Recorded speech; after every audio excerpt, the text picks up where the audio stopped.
தமிழக வெற்றி கழக தலைவரும் நடிகருமான விஜய் அவர்கள் விருது வழங்கும் விழா. 32 ஆண்டுகளுக்கும் மேலாக தமிழ் சினிமாவை தனது பக்கம் கட்டி போட்டிருக்கும் தளபதி விஜய் அவர்கள் கடந்த பிப்ரவரி மாதம் தமிழக வெற்றி கழகம் என்ற கட்சியை துவங்கினார். கடந்த ஆண்டு ஜூன் மாதம் 17ஆம் தேதி 2023 கல்வியாண்டில் 10 மற்றும் 12ஆம் வகுப்பு பொதுத் தேர்வில் சட்டமன்ற தொகுதி வாரியாக முதல் 3 இடங்களை பிடித்த மாணவ மாணவிகளுக்கு விருது வழங்கி கௌரவித்தது குறிப்பிடத்தக்கது. அப்போது நடிகராக அரசியலில் தன் வருகையை பதிவு செய்த விஜயின் இந்த செயல் பெரிதும் பேசப்பட்ட நிலையில், இந்த ஆண்டு தமிழக வெற்றி கழக கட்சி தலைவராக மீண்டும் இந்த கல்வி விருது வழங்கும் விழாவின் மூலம் முதற்கட்டமாக 21 மாவட்டங்களை சேர்ந்த 10ஆம் வகுப்பு மற்றும் 12ஆம் வகுப்பு தேர்வில் தமிழ்நாடு மற்றும் புதுச்சேரியில் தொகுதிகள் வாரியாக தேர்ச்சி பெற்ற மாணவ மாணவியருக்கு அவர்களது பெற்றோர் முன்னிலையில் சான்றிதழும் ஊக்கத்தையும் வழங்கி கௌரவித்தார். இந்நிகழ்வு சென்னை திருவான்மியூரில் உள்ள ராமச்சந்திரா திருமண மண்டபத்தில் நேற்று நடைபெற்றது.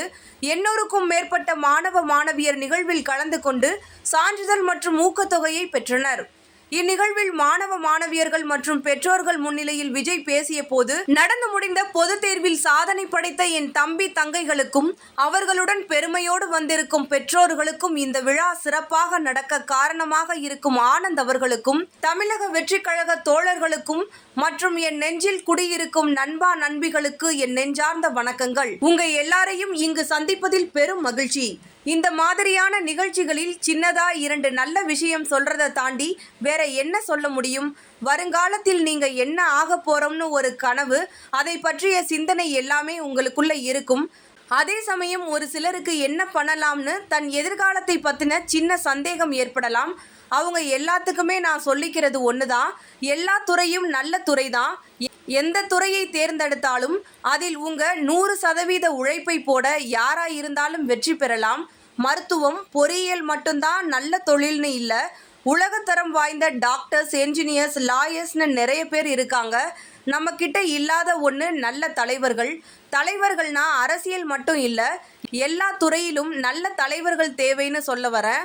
அரசியலும் எதிர்கால கனவா இருக்கிறது தப்பே இல்லை. நல்லா படித்தவங்க தலைவர்களாக வரணும். சோஷியல் மீடியாவை எல்லாரும் பயன்படுத்துவாங்க. அதை கவனமாக கையாள முடிஞ்சாலே படிக்கும் போதே மறைமுக அரசியலில் நீங்கள் ஈடுபடலாம். நல்லவங்களை கெட்டவங்களாகவும் கெட்டவங்களை நல்லவங்களாக காட்டுற இந்த மீடியாக்கள் மத்தியில் உங்களுக்கு நல்லது எது கெட்டது எதுன்னு பிரித்து பார்க்க கற்றுக்கோங்க. அதுவே ஒரு பெரிய அரசியல் பாடம் தான். சமீபத்தில் நிறைய சம்பவங்கள் நடந்துச்சு. அதுக்கு அரசு என்ன பண்ணுச்சு பண்ணலைன்னு பேச நான் இங்கே வரலை. உங்களோட செல்ஃப் கண்ட்ரோல், செல்ஃப் டிசிப்ளினை நீங்கள் வளர்த்துக்கோங்க. Say no to temporary pleasures, say no to drugs என்று உறுதிமொழி எடுக்க சொல்லி தன் பேச்சை சிறப்பாக முடித்து பரிசு பொருள் வழங்க தொடங்கினார் இளைய தளபதி விஜய். அதுபோக 10 மற்றும் 12ஆம் வகுப்பில் முதல் 3 இடங்களை பிடித்த மாணவ மாணவிகளுக்கு மோதிரம் மற்றும் வைரத்தோடுகளை பரிசாக அளித்தும் கௌரவித்தார் தமிழக வெற்றி கழக தலைவர் நடிகர் விஜய்.